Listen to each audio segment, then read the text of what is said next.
केरल के त्रिशूर में त्रिशूर पूरम उत्सव के अवसर पर जमकर आतिशबाजी की गई। आतिशबाजी इतनी जबरदस्त थी कि आसमान में काफी ऊंचाई तक धुएं का गुबार उठा है, जिसे देखकर लोग हैरान रह गए। आतिशबाजी देखने के लिए काफी लोग पहुंचे। तस्वीरों में देख सकते हैं कि किस कदर आतिशबाजी की जा रही है और धुएं का गुबार कितनी ऊंचाई तक जा रहा है। आपको बता दें कि त्रिशूर में आतिशबाजी को लेकर लोगों में काफी क्रेज रहता है।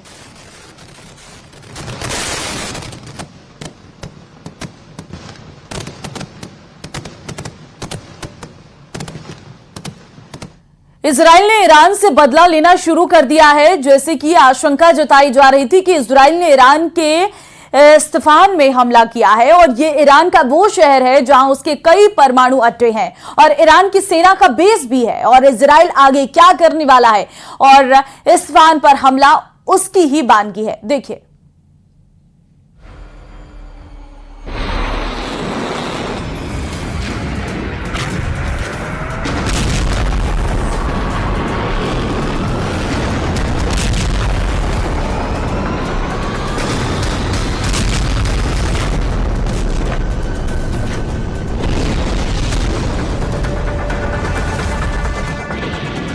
आखिर वही हुआ जिसका डर था।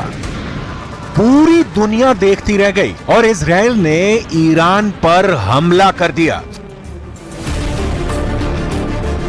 यह हमला कितना भीषण था, इसकी डिटेल आनी अभी बाकी है, क्योंकि पश्चिमी मीडिया में ईरान पर हमले को लेकर अलग अलग रिपोर्ट छप रही हैं। अब तक जो साफ तस्वीर दिख रही है वो ये कि इजराइल ने ईरान पर हमला किया है। मिसाइलों से ईरान के शहर इस्फहान को निशाना बनाया है। अब सवाल है कि इस्फहान ही क्यों बना इजराइल का बदलापुर।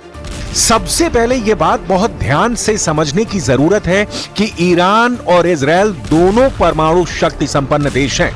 युद्ध भड़का तो विनाश का दायरा सिर्फ दो देश नहीं होंगे। परमाणु बम गिरने का असर दुनिया ने सिर्फ द्वितीय विश्व युद्ध में भुगता है और इस बार ईरान इजराइल संपूर्ण रूप से युद्ध मैदान में उतरे तो विनाश की सिर्फ कल्पना की जा सकती है। बहरहाल इजराइल ने ईरान पर हमला कर दिया है और बदलापुर बनाया है ईरान के शहर इस्फहान को। तो यहां इस्फहान को क्यों चुना गया, उसकी डिटेल देखिए। इस्फहान, तेहरान और मशाद के बाद ईरान का तीसरा सबसे अधिक आबादी वाला शहर है। इस्लामिक रिवोल्यूशनरी गार्ड कॉर्प्स का प्रमुख सैन्य अड्डा है। इस्फहान में कई न्यूक्लियर प्लांट हैं। ईरान का सबसे बड़ा यूरेनियम प्रोग्राम भी इसी जगह से ऑपरेट होता है। इस्फहान में ईरानी सेना का प्रमुख एयरबेस भी है, जहां ईरान का सबसे बड़ा जहाजी बेड़ा है। इस्फहान में US made F-14 Tom cat लड़ाकू विमान है, जो ईरान को 1979 के इस्लामिक क्रांति से पहले अमेरिका से मिला था। इस लड़ाकू विमान की रफ्तार 2485 किलोमीटर प्रति घंटा है। इसकी कॉम्बैट रेंज 930 किलोमीटर है और इसमें 10 तरह के हथियार लगाए जा सकते हैं, जिसमें रॉकेट, बम और मिसाइलें शामिल हैं। इस्फहान पर हमला कर इजराइल दुनिया को लाउड एंड क्लियर मैसेज देना चाहता है कि वो ईरान की रीढ़ की हड्डी तोड़ने में सक्षम है। कई एक्सपर्ट ने पहले ही आशंका जताई थी कि नेतन्याहू ने ईरान के परमाणु कार्यक्रम को डिरेल करने का मन बना लिया है और इसके लिए सबसे आसान रास्ता इस्फहान शहर को टारगेट करना है। हमले के बाद ईरान ने कहा है कि इस्फहान के सारे न्यूक्लियर प्लांट सुरक्षित हैं। लेकिन यहां जो बात नोट करने वाली है वो ये कि इस्फहान पर हमले के बाद अब ईरान की राजधानी तेहरान के न्यूक्लियर प्लांट भी इजराइल की जद में है। इजराइल पहले से संकेत देता आ रहा है कि उसके हमले का टारगेट ईरान के न्यूक्लियर अड्डे हैं और इजराइल ने इस्फहान पर हमला कर ये प्रूव भी कर दिया है। ईरान के पास परमाणु बम बनाने के लिए प्रचुर मात्रा में यूरेनियम है। युद्ध की सूरत में ईरान इसका इस्तेमाल करने से गुरेज नहीं करेगा और यही बात अब सामने आ रही है कि ईरान को परमाणु बम बनाने से कोई नहीं रोक सकता। ईरान के पास सेल्फ डिफेंस का वास्ता देकर इसकी दलील भी अब तैयार है।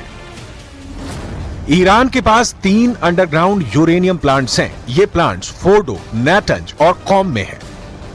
इसके अलावा रमसर, तेहरान और बुनाब में रिसर्च रिएक्टर फैसिलिटी है और इस्फहान और बुशेर में यूरेनियम कन्वर्जन प्लांट है और एरिक में heavy water reactor production plant है। द सन की रिपोर्ट के मुताबिक इजरायल की ओर से लगातार हमले का डर ईरान के इस्लामिक रिवॉल्यूशनरी गार्ड कॉर्प्स के अफसरों में है। IRGC के एक सीनियर कमांडर ने कहा है कि ईरान की परमाणु सुविधाओं के खिलाफ हमले की इजरायली धमकियों की वजह से ईरान को अपने परमाणु सिद्धांत की समीक्षा करनी पड़ सकती है। ईरान ने कहा है कि उसका परमाणु कार्यक्रम पूरी तरह से शांतिपूर्ण उद्देश्यों के लिए है। ये बात बहुत पहले क्लियर हो चुकी है कि ईरान परमाणु शक्ति बनने की दहलीज पर है। एक्सपर्ट मानते हैं कि ईरान कम से कम 6 महीने में अपने किसी सीक्रेट जगह पर परमाणु बम बनाने में सक्षम है। जाहिर है, युद्ध की सूरत में ईरान के परमाणु बम बेस पर नहीं रहेंगे, बल्कि ईरान उनका इस्तेमाल कर सकता है। सवाल है, इस सूरत में इजरायल क्या करेगा?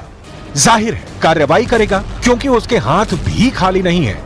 अब आते हैं उस सवाल पर कि दोनों ओर से परमाणु बम चले तो विनाश किस स्केल पर होगा।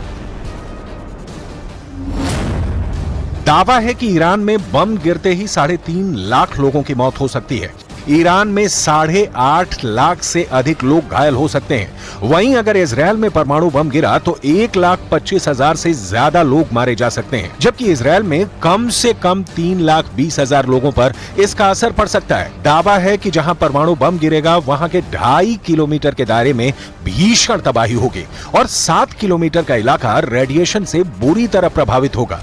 एटम बम की जहरीली हवा से लाखों लोग मरेंगे, लाखों जख्मी ही नहीं होंगे।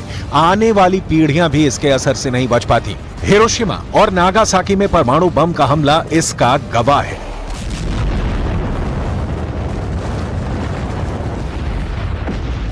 और चलिए यहाँ वक्त एक छोटे से ब्रेक